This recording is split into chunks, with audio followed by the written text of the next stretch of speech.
And Danny D got his cock out. Sorry, can I say cock? And I was... My ears! And I went, oh no, I think we're good. We're good. You're through to option one. Option one podcast.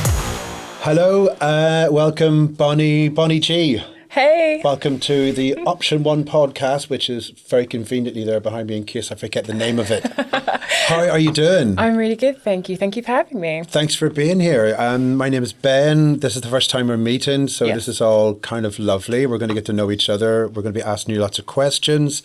I'll very briefly tell you a little bit about myself. I've got a background in comedy, presenting and podcasting.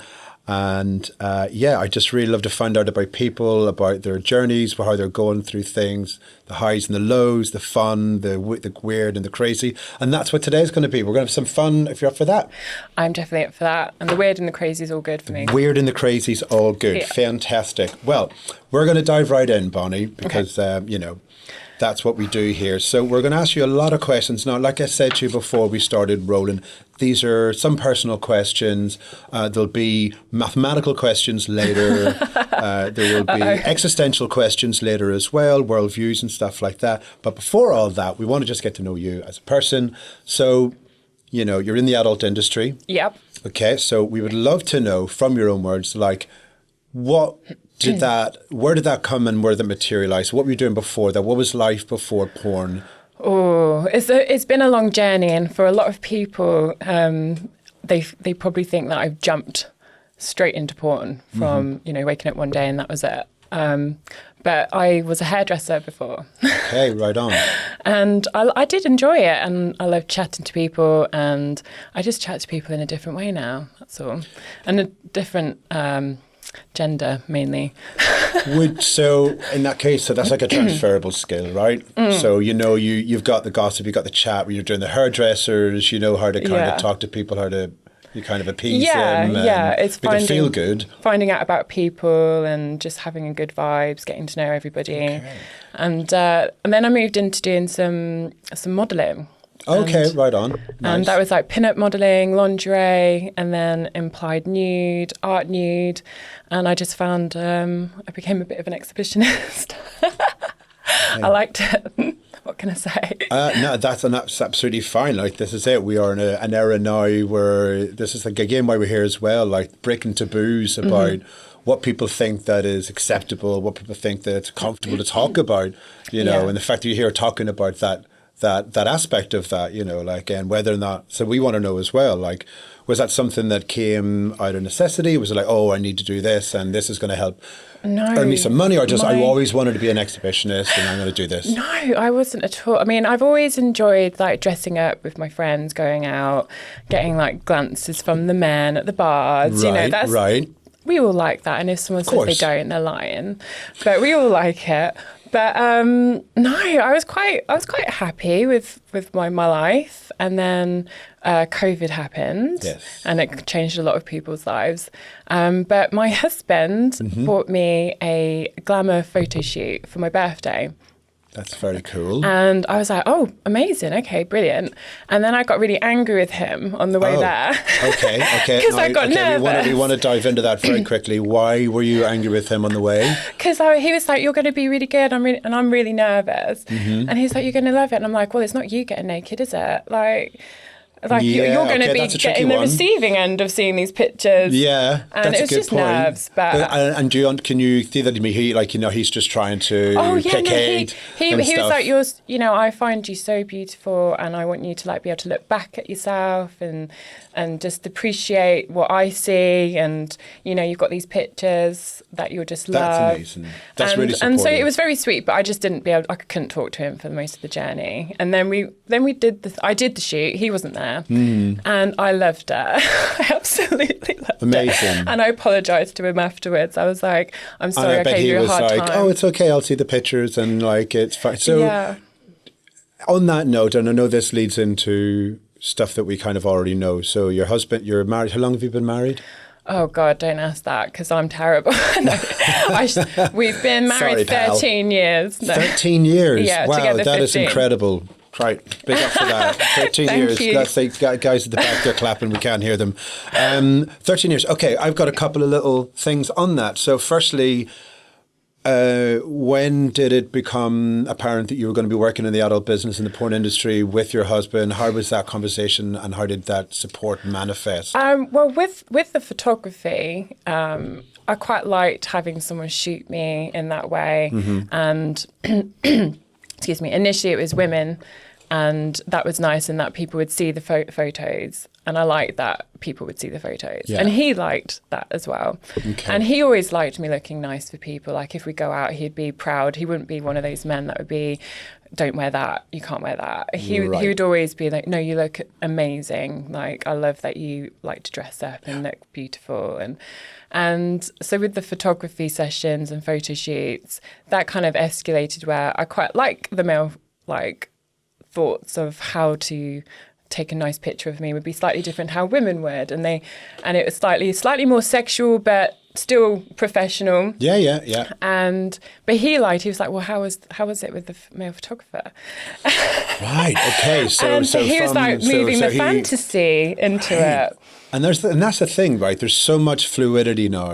Yeah. You know, there's so much people that are open to that chameleon-esque myriad of like spectrum of sexuality and like what they find is acceptable for their partners. But it's interesting because I would almost say that a majority of men would probably be uncomfortable or wouldn't know how to deal with it, especially with other relationships I've had. Yeah, I was going to say, how was that? Never really, apart from maybe a couple, never really bad. Like their jealousy would come out a little bit of, you know, I don't want you to be talking to anybody else. And I wouldn't talk to anybody else. I was never like that anyway. Yeah. But they would be concerned that someone else might catch me off guard and make me turn my head, I guess. But that is a genuine kind of concern, I would think, because you know, I lead this back to stuff that I've done in the past as an actor, and I've had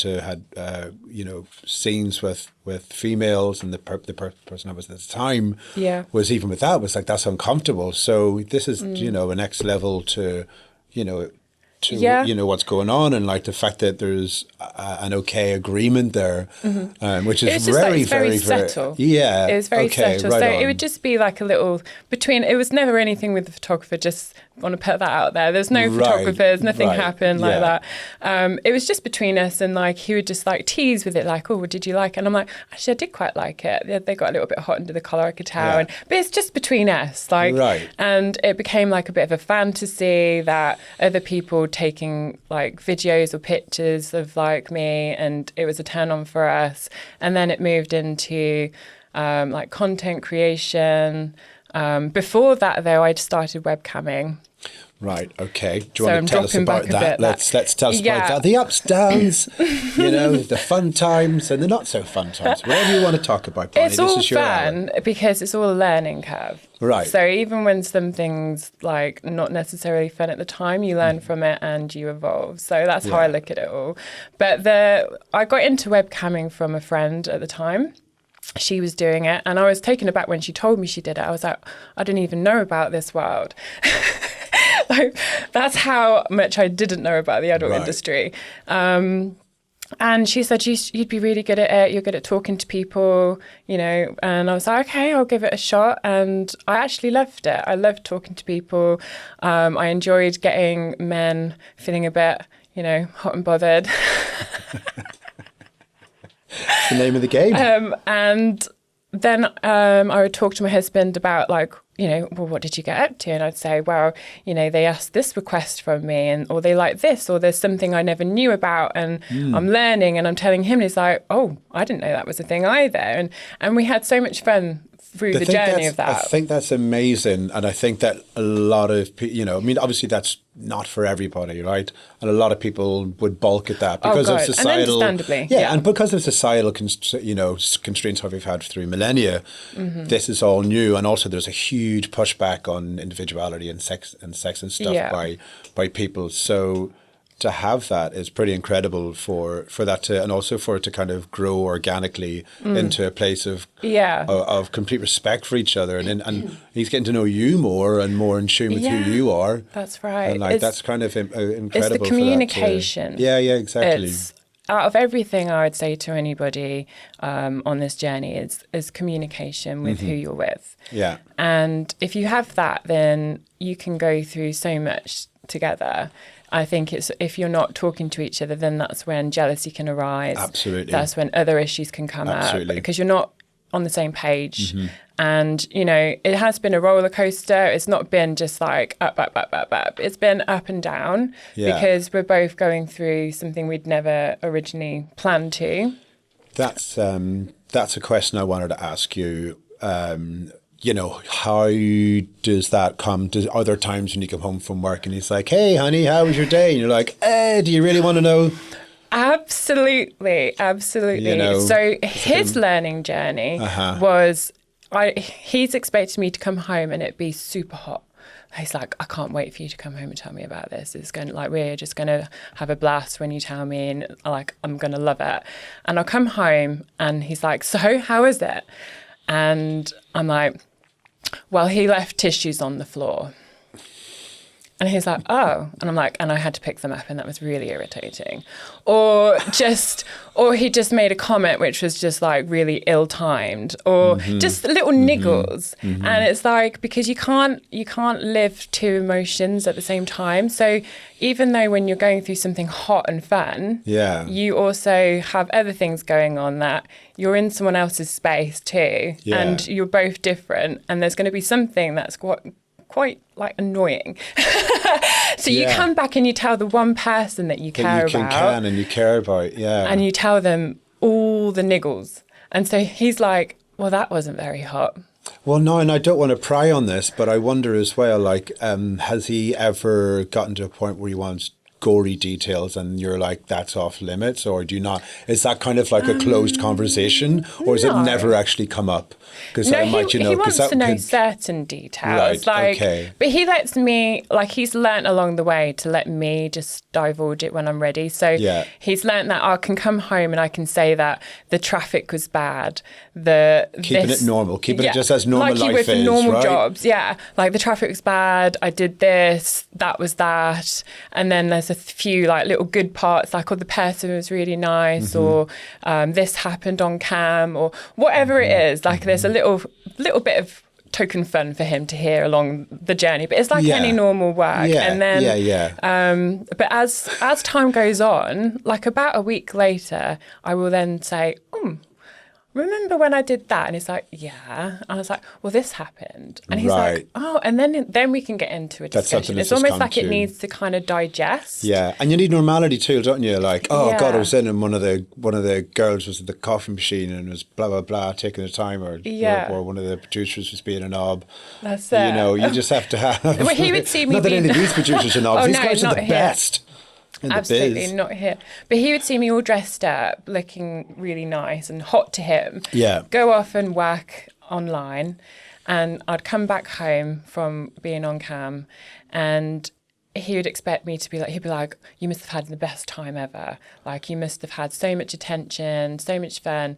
And you just don't have the same vibe. Like, it's... And is it always fun? I mean, sometimes you said it's fun. Sorry guys, hit the mic there.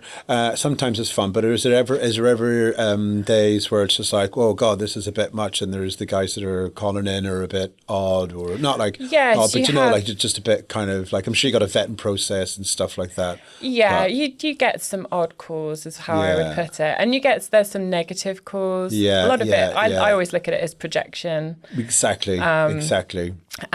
But you just end the call, and you don't. I always think, like a compliment, an insult, you have to accept. So you either accept the compliment or you don't, or you accept the insult or you don't. And if someone's insulting me for whatever reason, I just don't accept it, and it just goes over my head. Now, this could be a little bit of a dumb question. Not a dumb question. There's no dumb questions, but I mean, it is a question that was sent, kind of asked for us. In your opinion, do you have to be a highly sexual person to pursue porn? Does it help? Is it, or... Because again, this is a question I think people want to know, like when you're, and on a two-part of that, when you get home, do you have energy then for intimacy with your husband? And I'm sorry if that's too prying. You don't have to answer any of this, by the way. You know what I mean? I think you don't have to be 100% horny all the time. Right, because it's kind of, it becomes a job, right? You can't be. I mean, I know men would like it that I wake up and I'm super horny from the moment I wake up to the moment I go to sleep. I am. But I am too, if that's anything for you guys. No, all right. I am a sexual person. I think it does help. But it's not necessary to be in the industry to be that way. I think you have to enjoy a level of performance. Right. Yeah. And be like the centre of attention. You have to get some kind of kick out of it. I don't know what it is, for everyone who's in this industry gets a kick out of it one way or another. Mm-hmm. And it's not necessarily have to be a high sexual drive. It could be they get a kick out of, people watching them. So along the journey, I've unleashed some kinks that I never knew about. Has that come just progress as a natural progression out of trying things differently? Yeah, like I and then would going, never know. Shit, I never thought I'm into this. Going on to webcam, when you first see yourself in the camera, so you can see yourself for people who don't know. And you don't actually see the person on the other side unless they want you to, and you can request to do a cam to cam, like a video call that way. Most of the time, it's just you seeing yourself and type. And when you first see yourself in certain angles, it's a bit like when you see a photo of yourself that you don't like. You're like, I don't look like that. But you do. And it's just you've never seen yourself look like that. Right. And so initially it's kind of like a bit horrific. You're like, oh my God, like I can't believe I look like that. But then slowly you get used to it. Right. And for me, it unleashed a kink of, that's hot. Like I like that. Right. And so then I go and say to my husband, like, I actually really like seeing myself on webcam. Yeah, and so I like that they're some watching webcam that. Stuff. Yeah, and so he's like, well, that's hot. So then it's like a new thing for us. Right. And so for people in the industry, I feel like they've found something along the journey that they get off on for them to continue. Otherwise, people do come into the industry and a lot of people leave quite quickly. Yeah. So for people who stay, it's because there's something about the industry that they're getting something from. Yeah, and there has to be, because it's a tough industry, I'm sure. Yeah. To break into. I'm sure like lots of people think industry, exactly. Really. Yeah, I mean, as an actor, I get rejections from auditions a lot, and I'm still cracking on. And when I get them, it's amazing. But I know that there's just a flood of talent trying to get those same jobs. So I think probably the misconception of possibly a young men and stuff as well, or people in general, are like, oh, porn, she must just rock up to somebody and be like, hey, there's again, hey, I want to get into porn, and they're like, oh, sweet, let's have a look at you. Yeah, and you crack. It's not that simple, is it? I mean, it's simple enough. Like, it is easy for girls to get into porn, I'm not going to lie.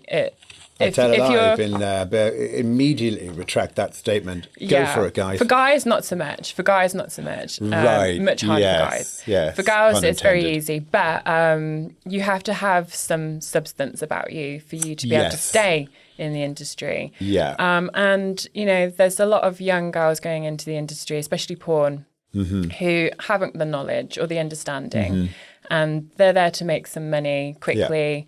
Yeah. And unfortunately for them, it can be a bad choice. And then that's with them for life. So and it's quite a quick turnaround. Yeah. It's just, if there's just a conveyor belt. I'm very lucky that I had a normal life. I say normal life up until I was older, that I could choose to do this myself. So I'm really grateful. And I do think there should be an age limit on porn. Absolutely. Like, I reckon, people are going to shake their head at me for this, but I'm 25. Yeah. Should be for porn. Like, the mainstream at least. If it's your own stuff, I don't know, but... Yeah, that's actually quite refreshing to hear. Yeah, because I think we know that the adult brain doesn't fully develop until 25. Yeah. Of course, people are doing great stuff. You can get your license and stuff when you're 18 and drive, 6 or whatever. You can drive and stuff. You can join the army. Yeah. But making conscientious big decisions and stuff and being mature enough to handle that kind of industry, but I feel like I agree with that. always agree with myself on it, though. Like, I know that's what I personally think it should be, but I have heard stories of girls starting at 18, 19, and it saved them. Really? Okay. Yeah, so there are girls, like, if they hadn't got into the industry, like, it saved them. It got them into a position where they could leave their situation, go into a better housing or what. So they've been able to make something from it. But I would say majority that is great. That is great. Not. Like, if you are stuck and you are, you can get a quick bit of cash doing something like that, and you have presence and you got a head on your shoulders. And saying that, I know, and I'm not saying from experience of seeing, but I know that it's younger and younger. Like, some of they're looking like late teens, like, so I suppose 18 is in America or somewhere like that. But it's like, like, it's young, and it doesn't seem like they're ready for it. But I feel, I don't think they're ready for it, but that's up to them to make the mindset. Yeah, but if course. I could choose, I would say 25. I would just say, if it's something you really want to do, keep thinking about it, keep it there, try something else first, something else that you might also want to do, and try that avenue first. Yeah. And then if you can't help yourself but come back to it, then get an Uber Eats, like DoorDash or something first. Job. Anything first. If you want some quick cash, just do something. But no, that is amazing, because that's like really grounded advice. And like you said, your journey has been from pin-up. Oh, tell me briefly about the pin-up, and we'll ask some fun questions. Well, I feel like I've got kind of like a classic look, I've been told. So I kind of like quite expressive with my face. So, like, and it kind of, I liked all of the 1950s, 60s like looks. I like all of that, all of the lingerie. Yeah, it was a great era for that. Yeah, I love it. So, and I love a bit of dress up. So yeah, who doesn't? It's all good fun. And again, it was kind of being someone other than me in lingerie, because I was having to be like a pin-up model. Well, you're like a character almost. Yeah. So and you can have that kind of nice facade. That's it. And that kind of brought it into being me. So then I kind of felt like I was now able to start doing different types of photo shoots because of that, because I got used to being able to be some pin-up model, but now I'm used to being in front of the camera. It's fine. I can add a little bit of me into it now. Yeah.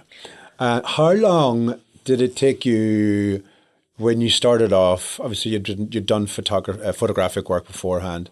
How long did it take you to feel really comfortable in your skin on camera? Performing, because I'm sure it must have been super intimidating at the very start, being naked around a bunch of people and having sex on screen. Like, I'm curious how that felt for the first time. You are never 100% comfortable. I don't think anyone ever is. It's still to this day. I don't think anyone ever is. Yeah. You can like something about yourself, and you can you put your best foot forward, basically, isn't it? Into whatever. Like, for me, I like the girls and the face. that for me is like, that's my winning category. Right. Mine is my glasses and my greying beard and this accent that I just put on. But for someone else, could be like they've got a great booty that they love to show, or they like their legs, or whatever it is. You just you go with that. Yeah, absolutely. But for porn, it's any of the adult industry, it's all about confidence and showing confidence in yourself, and that's sexy. So to anyone, confidence is sexy, regardless of your body shape. And people like so many different types of body shapes and all sizes, all shapes and sizes. Especially now that we stopped like body shaming. Well, we're trying to get that. It's still out there, and it's still out on a lot of like the bro channels in America, like some of the podcast dudes over there. But like I think especially in the UK, switched on kids aren't doing that anymore. Yeah. And people have their kinks for all different, like I said, all shape sizes and stuff. But staying in the industry is hard. Yeah. Like when you going back to what you said. Yeah. It's easy for a girl to get into the industry and do a few shoots. But for men, not so much.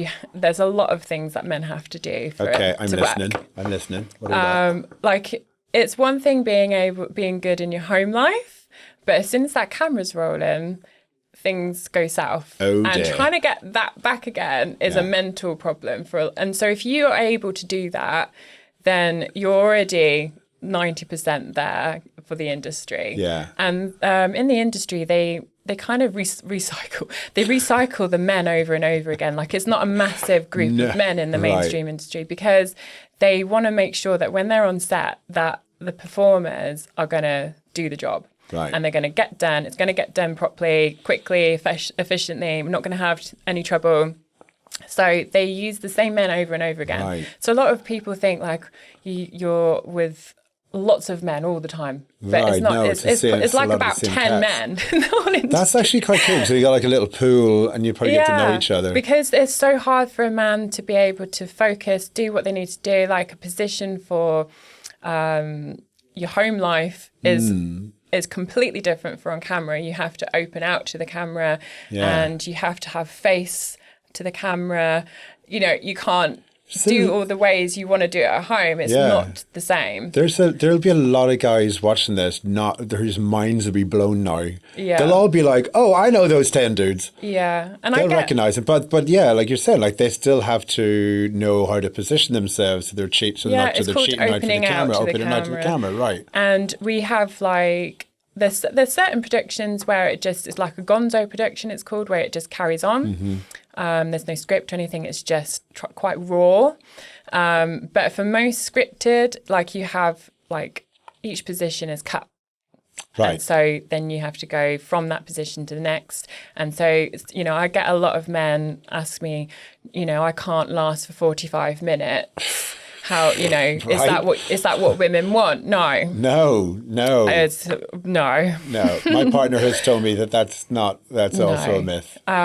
So the men don't last 45 minutes. We have breaks. It's a whole day event. Yeah. And, you know, and also my makeup doesn't look as good all the way through. I thought these guys were like it does. Yeah, I just thought these guys were legends. I was like, wow, they can just go on. And obviously it's not, it's editing. It's editing and breaks. It's breaks. And the mental part of it. That's so hard, because once your brain switches off, I'm sure, like, you know, with the same with like with females, if like you're trying to like, you know, to come to orgasm, you lose your thought, it's gone. So similarly, if you're like distracted, like, oh. Yeah. All it takes is one little thing in your mind, and you can't get it back again. Yeah. And because of that, there is things men do now, which I do not recommend. Okay, but as a little industry insider here, is some men will use Viagra, but not taking the Viagra. Is shooting it into their penis. What? Sorry. Okay. Viewers at home, if you are listening, do this. No. Sorry, don't do this. Don't do this at home. Please, pray tell. And this is going to be squeamish, because that is the worst part of. I had a thing put in once to check for an STI when I was young. It was an STI check, and it was back in the day before they did the blood. So they'd stick a gauzed thing down the top of your willy, and it was the most excruciatingly painful thing. So that's definitely something I won't be doing. But please tell me how it works. And then it's like an injection, basically. Yeah. I don't recommend. Oh, goodness. I didn't know about this until I was in the industry either. And in fact, actually on one of my scenes, my very first scenes, not Bonni Gee, by the way, he would hate to think it's him. It's not. It was for a VR company where for the VR, they have a headset in front of the man. Uh-huh. So you can't see his face. He's just basically like a mannequin. But just a meat puppet. Yeah, because it's meant to be POV. Right. And so he's got the camera in front of him. I'm just looking at the camera, not him. And he's meant to just stay hard. And I remember... Just stay hard. And I've got my makeup done, and we're about to do... They call it the comedy, which is the acting part. And he's just sat there on the sofa with a hard on. And I'm like, oh my God, he was made for porn. Like, look at him. Is he a cyborg? How is he? Is that Robocock? How? Like, he's not even touched it. Like, that's incredible. Like, I didn't know men could do that. Like, I was saying it to the makeup artist. I can't believe that man. Like, he is incredible. Like, he's just for like 2 hours now. He's just sat there and he's seems hard. Painful. And she was like, you know he's injected. And I was like, sorry, what? So, tell me this. So, if you take it, I'm assuming there's like a digestion process, and it goes into the bloodstream. So injecting obviously goes in quicker, but does it make it like fucking steel? It's not a normal. That doesn't sound You can have comfortable. like different levels. Well, you can put a little bit in. Yeah, you can a little bit. Really? Yeah. Would you like inject it, like actually, like into I've not watched them. You've not watched it? I've Of course not you haven't. watched. Why would you watch it? Why would you watch it? No. Oh, you guys doing the dick injection? Girls, be right over. And it's not all performers, by the way. It's not. It's just a few now. Like, but Okay. it's. You know, some have had Obviously, to go to hospital we're not over looking it. for names. No, and I've heard tales of that. Like people have like double dropped Viagra and they've had like 17-hour erections. They've had to go to the doctor. They've had to have it drained. Yeah, they've had it drained. Yeah, because you have to use an injection to let it down again as well. Yeah, it's not like a balloon. No, so it's gone up, and it doesn't just like you have to wait hours for it to go down. You have to release it down, so you have to do another injection. Imagine if you had to go shopping. Imagine going through Waitrose. Sorry. I still don't recommend, even if you think, well, perfect, I don't care, I'm going to use it. Guys, you can't feel anything. So part of the problem is there's no sensation for you. So hold on. So you've got it's numb. You've got a numb. All right. Okay. So in rod we don't trust. Yeah. In rod we trust. Right. So okay. It's not recommended. But then, I suppose if it's functioning and they're not like, well, we're not looking for your pleasure, we're looking for her pleasure today. So that's it. Their focus is on the woman. The focus is on the performance for it all to look that way. You know, and they're doing a role. They're there to keep their work and get paid, and they're actors as well. So, they are actors. And it's tough. It's a tough gig for guys. It really is. It's a really hard gig, guys. It's very hard. It's a hard gig. Okay, tell me lies, Bonni Gee. The fake orgasm. Hi, and I sorry guys, sorry lads. Some of you are going to be like, no, that was definitely an orgasm I gave her for sure. How often have you on screen? Is it kind of like the grunts and the groans? You know, how realistic are they without breaking hearts again? Is that okay? Just checking with the producers. For webcamming, I never fake it. It's always real. Because if you're not going to wait for me, then you just don't see it. Like, what's the point otherwise? So for webcamming, like, you just have to wait. And you don't have to wait forever, but, just keep quiet. Let me be in a dark room. And There you go. No, I'm joking. But for webcamming, it's fine. For shoots, it's a bit harder because you've got about 10 people around you. You've got your sound guy, you've got your lighting guy, you've got the camera, the director, you've got your makeup artist in the distance. You know, like there's so much around you. And then you're also thinking about like being open for the camera, your face, what you're doing, the next thing you're going to be doing. Your angles are not always the most comfortable. So, you're thinking I've got cramp. So it's a performance. Yes. But I have been fortunate that I'm not going to say which ones, just so guys try and work it out. But some of them, I've genuinely been able to get. We will there. send you we'll give you the email address, and you can decide which were real and which were not on our new segment called "Real or Fake Orgasms." But for some of them, I've managed to get there because we've had the time, and it's been more of a comfy position, and it's been a bit more of a relaxed atmosphere. Okay. Right. Other ones it has been fake, but. There's a couple of productions I've not actually got there at all, like even fake, because I don't want to fake. I don't want to. So if I can't even partially get myself to feeling that way, I won't do it. Right. I won't even fake it. Set cut. But it is very common in sets for to be faked, unfortunately. Yeah. And some of those but there guys are a lot of girls that just come straight away anyway, and they just do. Some of those guys grunts I don't believe at all. No. Some of those guys. The guys do come. Grunting. I know. I'm being facetious. The guys do come. They do. Like they might have to do a fake. I've never watched any porn in my life, so I wouldn't know. Course. I wouldn't know. The guys do a fake cum shot. Like for the pictures, that's fake. Right. Oh, is it okay? So the pictures whatever. Are fake. I'm not going to do the face or the impression of it. But for the actual video is normally all real. I've not had anyone not do a real one. Right, so we'll keep cracking here now. Brazzers. You made your debut on Brazzers. Yes. First off, what is Brazzers, and tell me about your debut. What is Brazzers? It's just a small company. Small company. That shoot. Family run company. Yeah, family run, few people. Okay. Quite, close knit. Yeah. Cool. No, it's a big company. And I got asked by Danny D to see if I wanted to work with them. And Danny D. As a debut. The D Danny D. Oh, Danny D, right, okay. Yeah, he's acting like he didn't know. He's none about. We know better. Danny D. Oh, Danny Dyer. Right. Oh, okay. Danny Dyer, if you're watching, Bonni Gee would my little...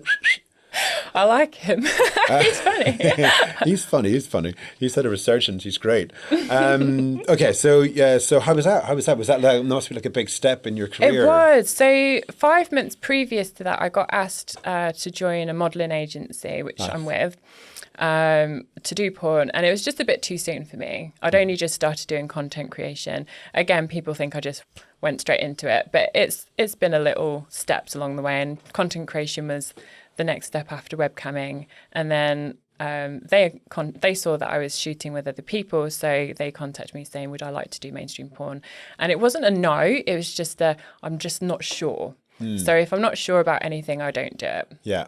And then 5 months later, Danny D contacts me, and it's almost like they must have been talking with each other. They weren't, but it felt like it, because they both contacted me on the same weekend, and I was like, you know what? I'm gonna give this a shot. I'm gonna try it. So was first video was with Danny D? The first ever porn shoot video was Danny D. And were you with husbando at this time? No, he wasn't there. No, but were you with him? Yeah. How was he with the Danny D? He knew I was excited and nervous. Like Right. he was just like, I just hope you have a really good experience, that you enjoy so it. Incredible. Like I don't want to. You don't have to divulge your husband's name, but I think gentle as I think a lot of people could possibly say fair. Am I allowed to swear? Fair fucks to your husband for being like, just go on out and have a great time. I personally would be like, oh, Danny D. He was just like, let me know how it goes. I would be like, don't tell me anything. I will be in the pub drinking whiskey with headphones on and a blindfold. And when you get home, I'm going straight to bed. But I love you so much. He was like, he knew I was nervous because I've never been with another man as big as Danny D up until him. So no shame on my husband, because he's doing good for himself. So it's not a case of that either. It's just Danny D is big. Right. So I was nervous, and also because it was like a first time doing the porn shoot with all the crew. I didn't know what to expect and had to do lines, and that was all kind of daunting. But I'd always wanted to do performing arts anyway. Like right. I always liked that, just kind of try it out, and enjoyed being in front of the camera. And I like the photography side of things, so I thought, why not? And it was all good fun. And when I went there, they were so nice. So nice and really welcoming, made me feel comfortable. The makeup artist was lovely. She made me feel really, really special with like my makeup. She was like asking all like, how do you want your hair? How do you want your makeup? And then I knew one of the photographers who... when he was there, because I did a photo shoot before, it was almost like a group photo shoot for lots of models, lots of photographers, and I'd shot with him before, and there he was. I was like, well, we both didn't expect this, did we? And here is the photographer that they use for like all of the commercial side of it, and for the Safe for Work and for the website. Yeah. And he's just lovely anyway, and so I felt instantly comfortable knowing he was there, because I just knew he was just a nice person. That's so great. That you got like a point of reference to make you feel grounded and comfortable. And Danny D got his cock out. Sorry, can I say cock? And I was my ears. And I went, oh no, I think we're good. We're good. Okay, all right. So. Because in my head it was even bigger. We all want to know, and I'm pretty sure all the men and women out there and everyone in between, it's 2025, of course. What constitutes, asking for a friend, what constitutes big, too big, and only if we were on a desert island? The desert island one, is that So like if we're on a one-off? desert, so we're on a desert island, it's a one-off. There's no one else there. Asher, it's only tiny, but we'll have a crack at it. Oh, okay, right. So Because I think that's a big thing for guys, especially young men. They're like, oh my God, Yeah. is this the right size? Is this there? Oh, is it too yeah. big? Or what's I that? get it. You know, what's the kind of, what's the, like, you know, it's like, oh, that's a lot, or that's like Goldilocks. What's Goldicocks? Goldicocks. it is a case There of we go. That one's just right. No one size is for everybody. Right. So again, it depends on the person. Most women like don't want it to be too big. You can't do every position. It's a bit uncomfortable. Yeah. And I would say at least 80% of women, I'm guessing as a number, but most women want it to be around 6 inches, 7 inches maximum. They don't want it to be any bigger. One day. But it doesn't have to be 6 inches for enjoyment either. Yeah. So there is too small for me, which would be the desert island. Yeah. Anything like 3 inches and under, I would struggle with. So, but guys, if you're 3 inches or under, I'm really sorry. you can be my that's cock. it. Yeah. You can be a cock. You can watch from afar and have a little cry in the corner, but that's as far as it goes. But okay? you know, as long as they're good with their tongue, then it is the person that's attached to the cock. Let's Use your be other real. attributes, right? Yeah, like That's the person attached to the cock. It's you not know, the cock itself. women don't necessarily go just for the cock itself. Like we meet you first, so So many revelations today, guys. If I met someone who was 3 inches or smaller and they were the best human in the world to me, I wouldn't be put off being with them for the rest of my life. That's awesome. But they would be my cock. So it's just how I am. But, you know, not every woman's like that either. They probably Right. just be quite happy with just being with you. And there's toys. We have so Thank much you. toys. That's honestly like it. That's a really great answer, and I'm sure that honestly will put a lot of guys at ease, because a lot of guys Yeah. don't ask that question and would be embarrassed to even ask it, or Yeah. they're like, oh, like, is this all right? And you know, like no, and like Hygiene's more important than your cock size. wash that shit, son. Yeah. I'm going to ask you some more questions, if that's all right, Bonni Gee. How are you getting on? How are you feeling? I feel more relaxed now. I was Good. very... No, it's At the beginning. you're doing wonderful, a wonderful first guest for me as well, because it's so easy when someone has a lot to say and, Yeah. you know, is lucid and also really clever, and you're talking about it, the industry in a really, I think, really poignant way. I think it's really great for people. I love a out there. compliment. Doesn't really matter That's what all I compliment. have. All I have is compliments. That's all I got. So I have an email from Stacey. Would you like to hear some of Yeah. these? I'll have to put on my pretend glasses to make me look smart and or interesting. Nothing to do with your eyesight then. Huh? Who said that? Okay, email question from Stacey. Hi, Bonnie. I saw a quote from Dua Lipa recently where she said, with intimacy, there's safety, there's connection, and you want to make sure that you're protected too. I hope it becomes shameless. It's so important to take care of ourselves. I think that in itself is very sexy. Amen. And it got me thinking about condoms and porn.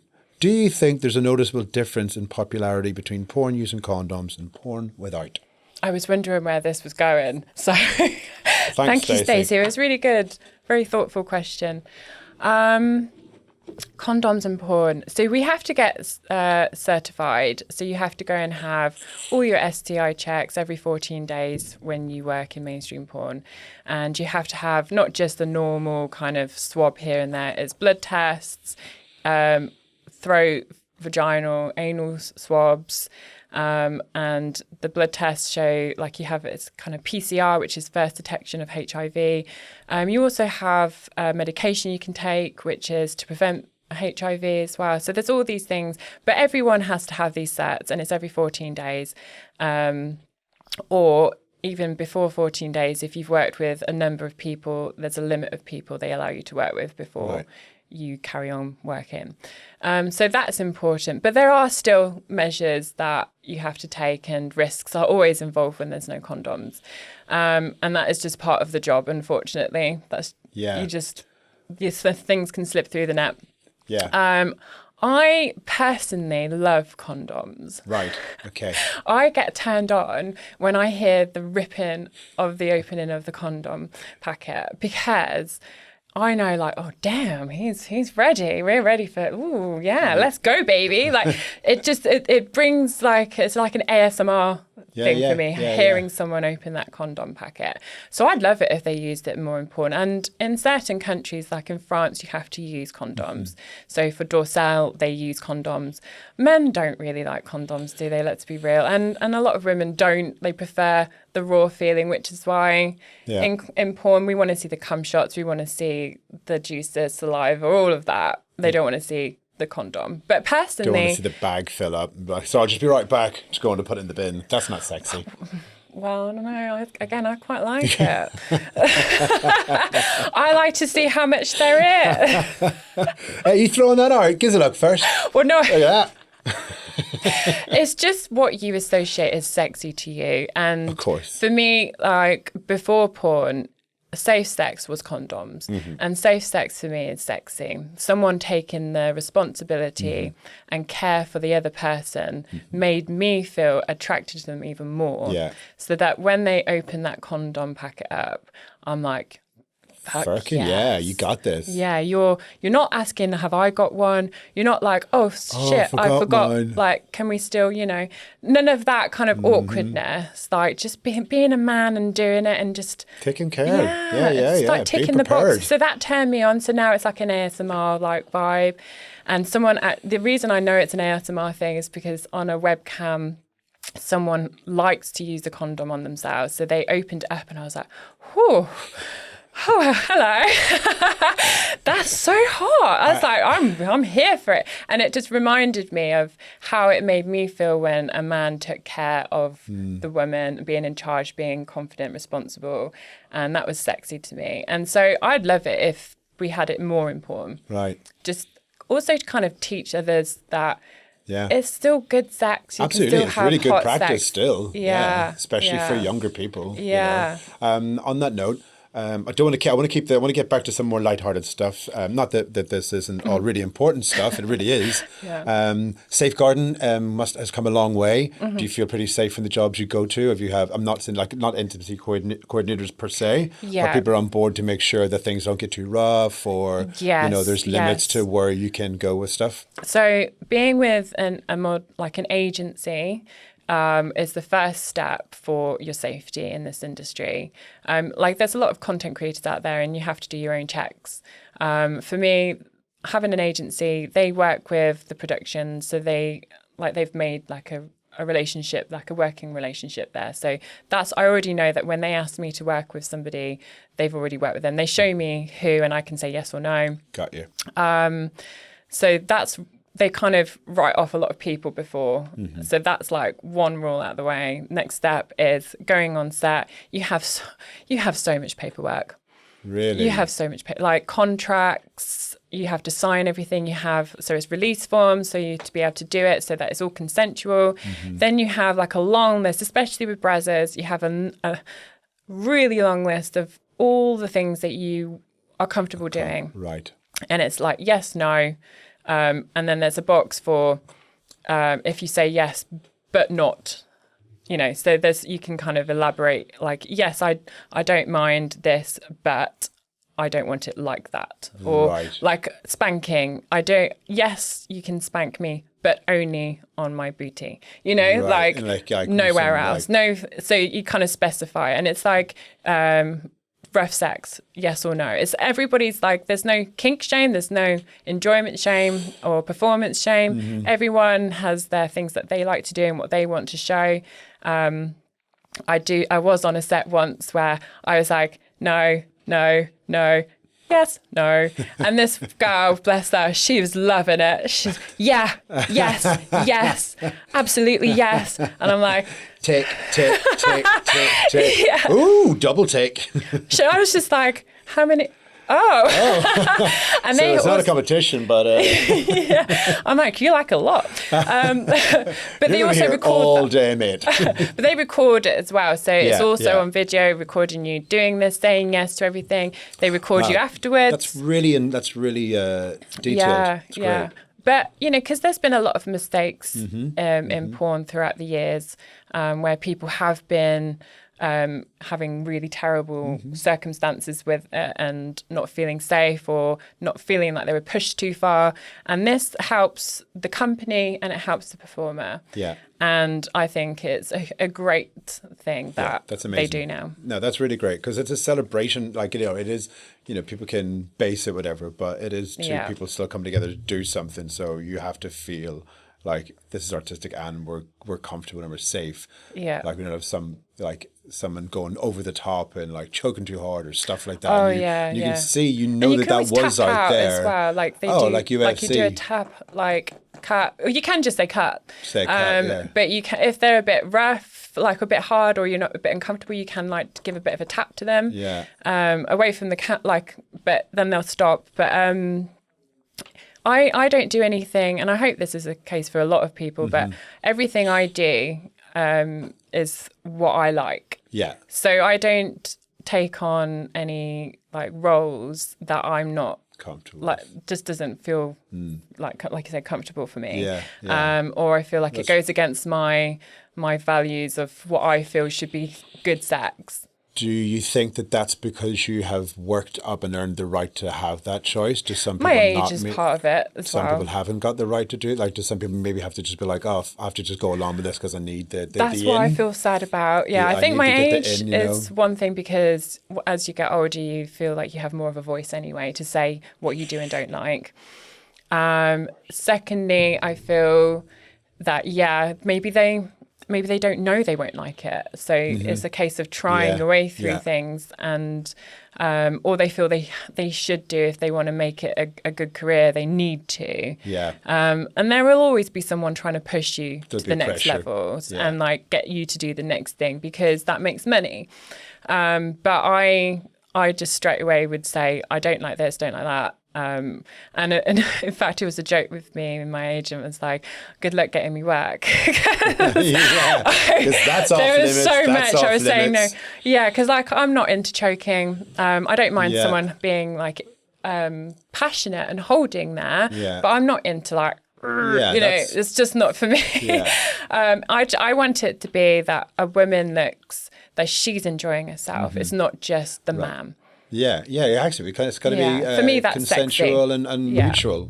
And like men want to see that the woman's enjoying themselves and wants it. Like a man wants a woman to want it. Yeah, you know? absolutely. And so I want them to see that, we enjoy sex too. And we have, you know, things that we like to do and we don't just like lay there and say, okay, it's, you know, we also sexual as well. And I just wanted to show that side of being a woman and not just being like a bit of the role of, okay, yes, no problem, I'll do it. Just lie down and like, this is great. But and be like just being used, as well. basically. Yeah.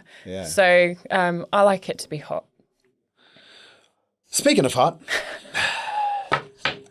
here we go. Oh no. Next question. This is from an Instagram person called OPn&x.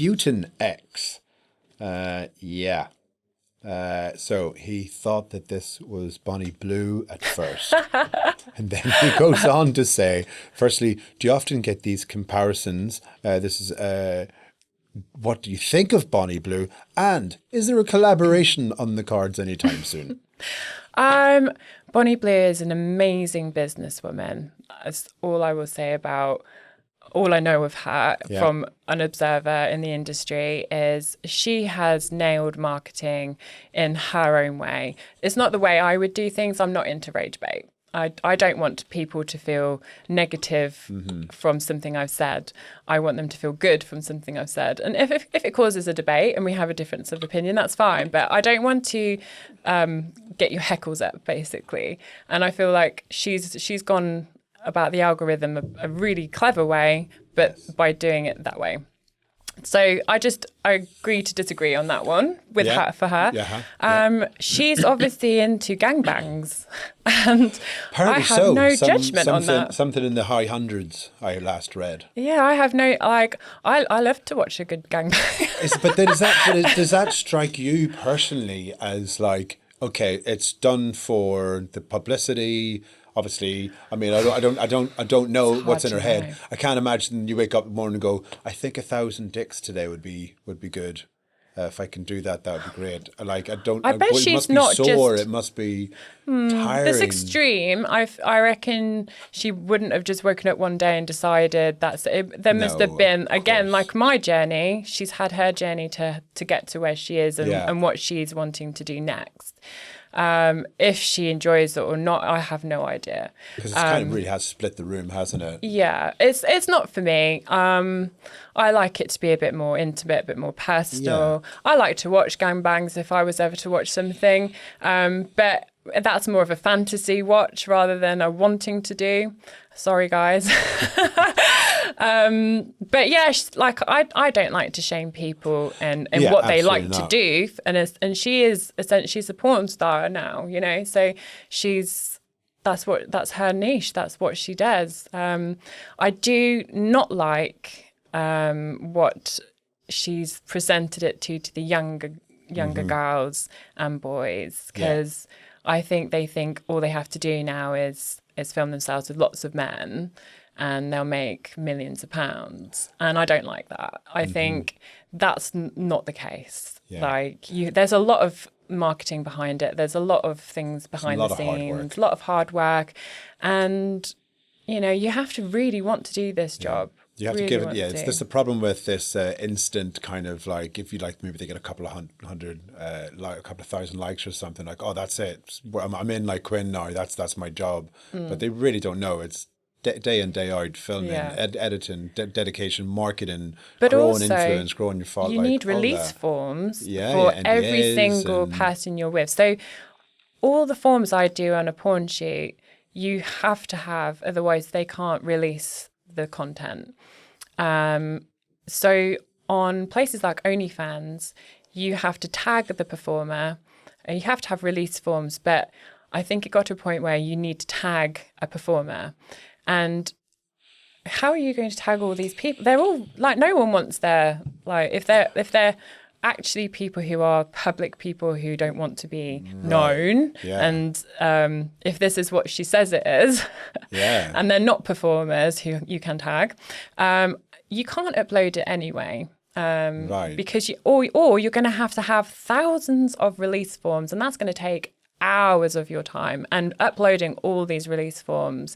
So it's a massive job. That's a huge undertaking. So if she is doing it, she's got help with that, and someone else is helping. I mean, it seems like a concerted a concerted campaign, and it's very calculated, but you know, it's done its job. It's gotten her the notoriety, and people like to watch it. At the end of the day, it's a show. She's doing a show, a performance, and she's, you know, people want to see it.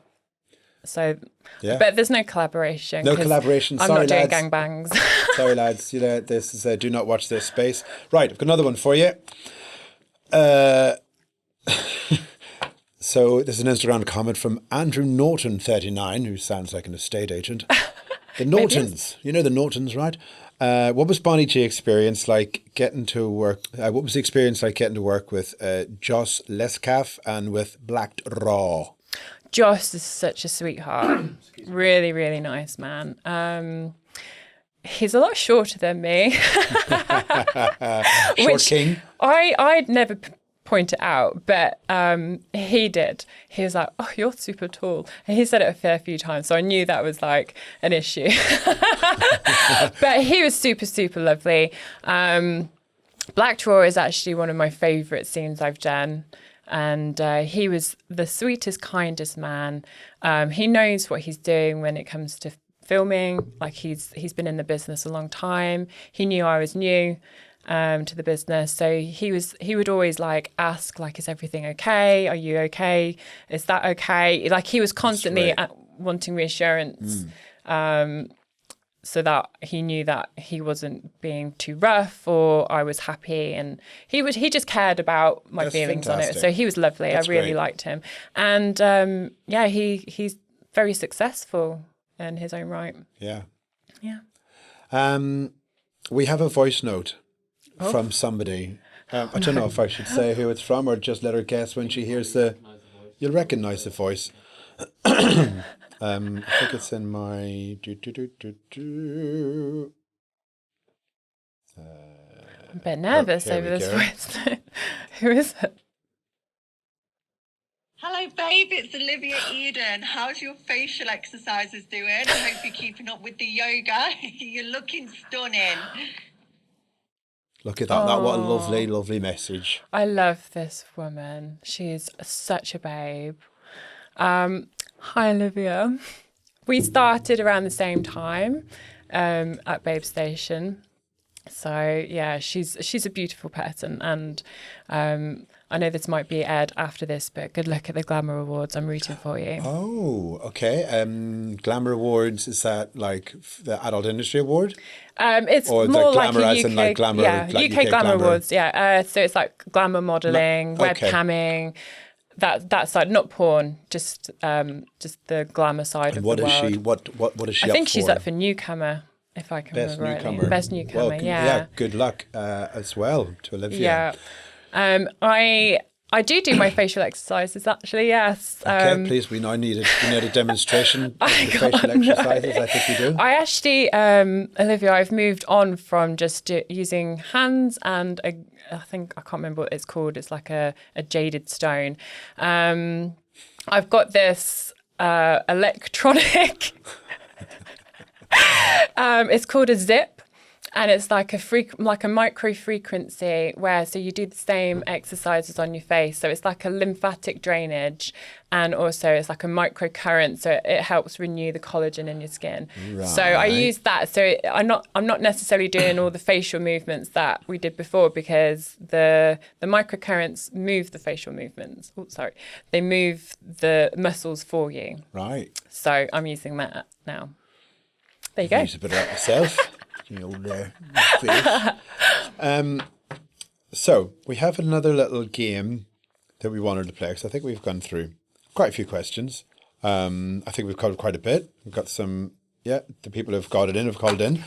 So I did get some questions. Did you? Yeah. Do you want to? I can't repeat them because a lot of them didn't make sense. I put it on my Insta I think that's story. hilarious. Let's see the ones that don't make sense and we can make fun of them. It was something like, I mean, I haven't got them now because they just, when you put a story up and then you don't use it, it's gone into the archives.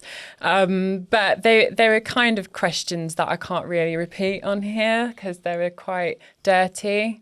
I mean, that's up to the producers. Usually I just got a shrug from the producer. Can I fuck all your holes was one of them. That is disgusting, sir or madame. I was asking a question. It was questions. Like I guess it was a question, but no. There you go. That's a firm no. My questions are a little less risque. Good. I did have a couple of questions, but they're ones that you similarly have asked me. I did similarly ask. Okay, grand. So we're getting to know you, Bonni. It's been class so far, really candid and forthcoming, and it's been really cool. Option 1 podcast. So we're going to do a wee thing called Option 1 or Option None. And it's just a wee quick fire one. You say Option 1 or Option None. That's your answer. So rock music. Fan, do you like a bit of rock? Yeah. Rock music bands. Give me 3. Muse. Fucking nice. Awesome. They're my favourite. Great. Oh, really cool. Great band. Love a bit of Muse. Chili Peppers. Love Chili Peppers. Old stuff, new stuff? Mainly from about 15 years, 20. So like Californication onwards? Yeah. Okay, right on. Yeah, no. Third one. Ooh. A bit of Metallica, I think. Yes. Enter the Sandman. Master of Puppets. Great band. Love a bit of metal. And I used to know a guy in Ireland that was a bit simple and he'd call them Metallica. Here, do you like that there Metallica band? And I'm like, it's called Metallica. He's like, no, I'm sure it's Metallica. I'm like, okay, that's why you're in that class. That's the band. The colour pink. I love it. Love a bit of pink. Option okay. 1. Option 1. Dogs or cats? Dogs. Option 1. Dogs. Football. Remember, Crickets. there's about 95% men that watch this, so come on, football. I have other ball skills. She has other ball skills. No idea what that means. Do you like walks in the rain? If we have an umbrella. If we have, guys, get an umbrella. I actually don't mind the rain, but I don't like it with the wind and the rain when it's like. Oh no, that's like Scotland weather. No one's no. But if it's just rain and there's no wind, then I don't mind it. Yeah, but it just that fine rain, it soaks right through. Yeah. Yeah, Peter Kay rain. Murder documentaries. Yeah. Okay. Have you ever seen the one where they attach a bomb around some guy's neck and they send him to rob a bank in America?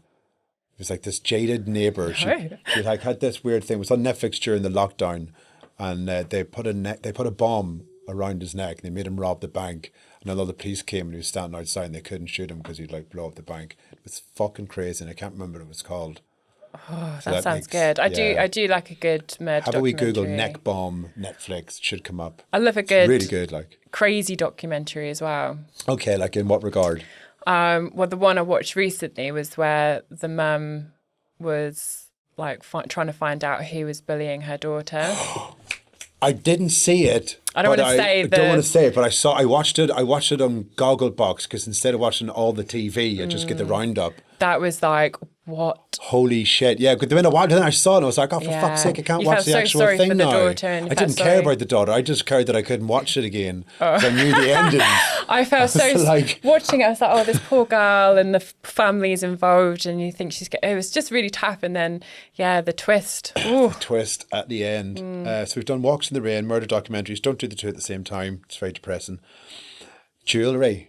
Do we see? No, I don't really wear a lot of it. No.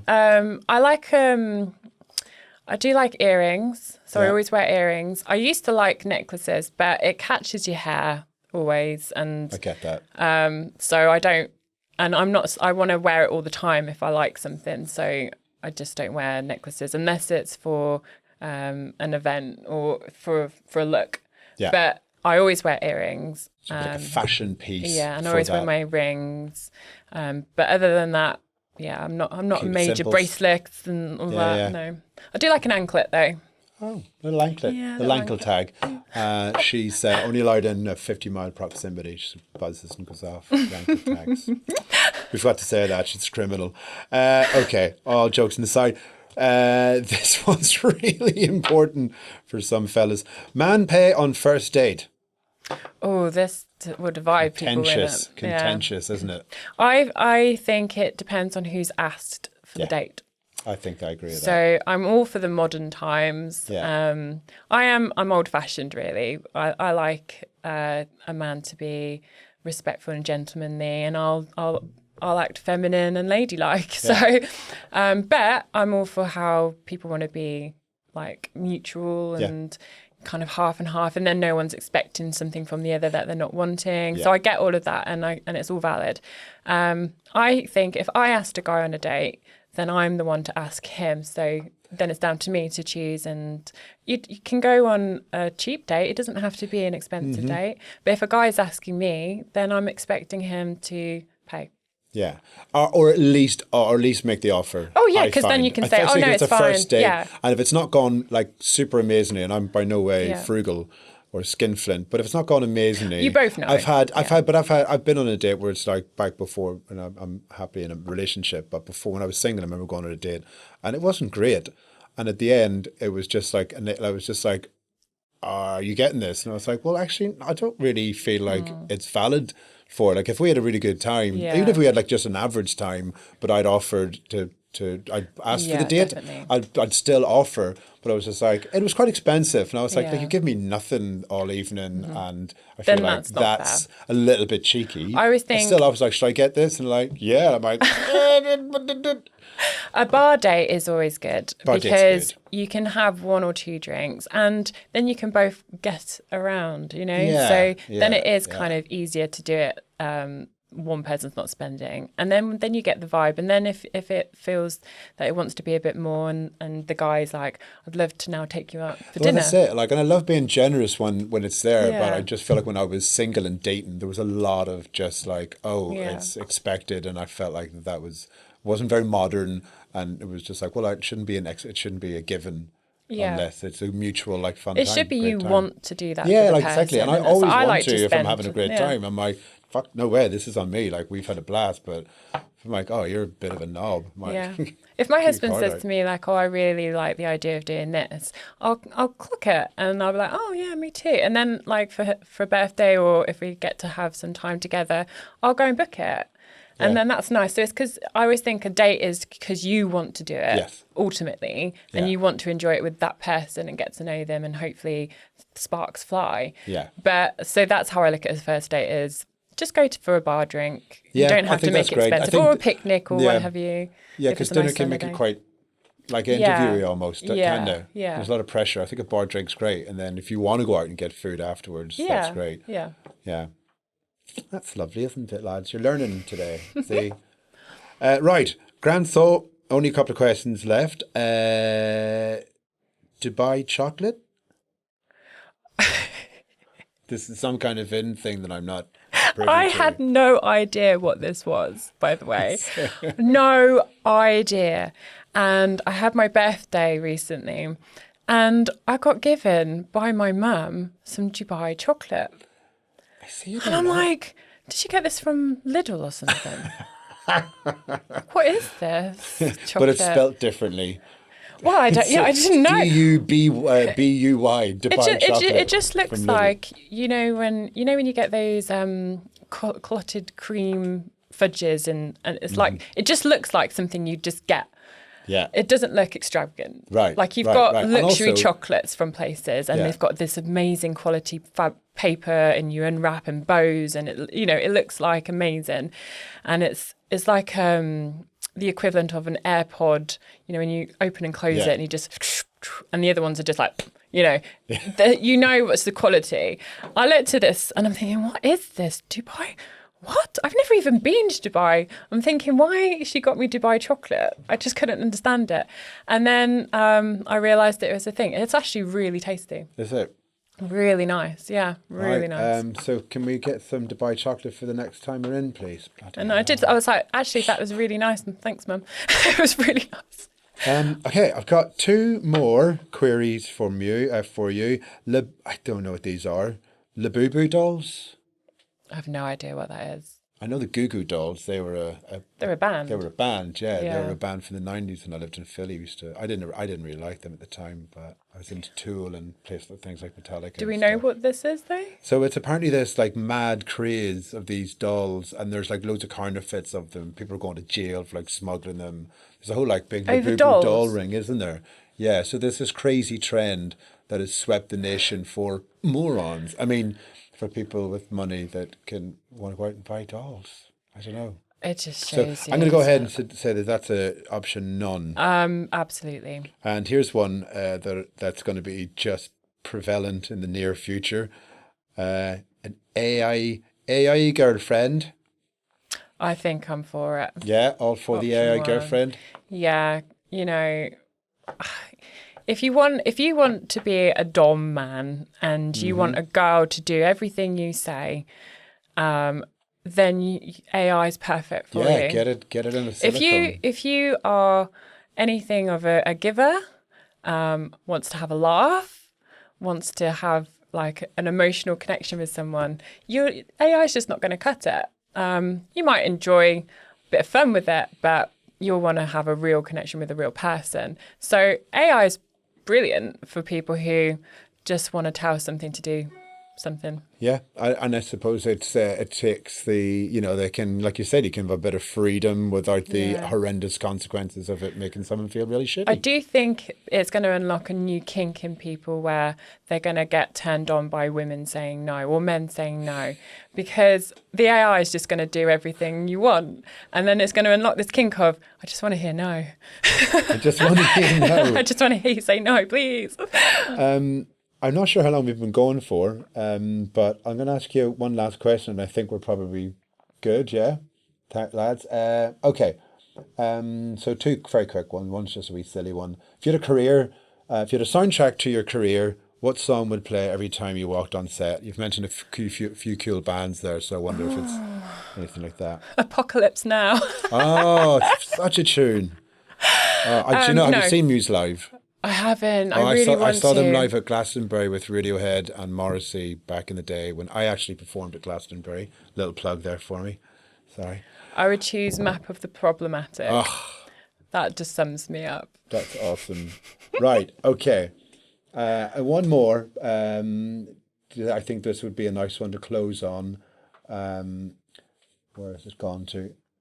So yeah, very quickly, what advice would you give to new performers, especially women, coming in here into this, and then you can sign off with a how you feel that would go. New performers, I think before you come in here, you must have had the thought process of, is this for you? So I won't go into, you need to think about what you really want to do if entering the adult business is for you. So I'll scrap all of that. If you're coming in here and you've decided this is for you, research.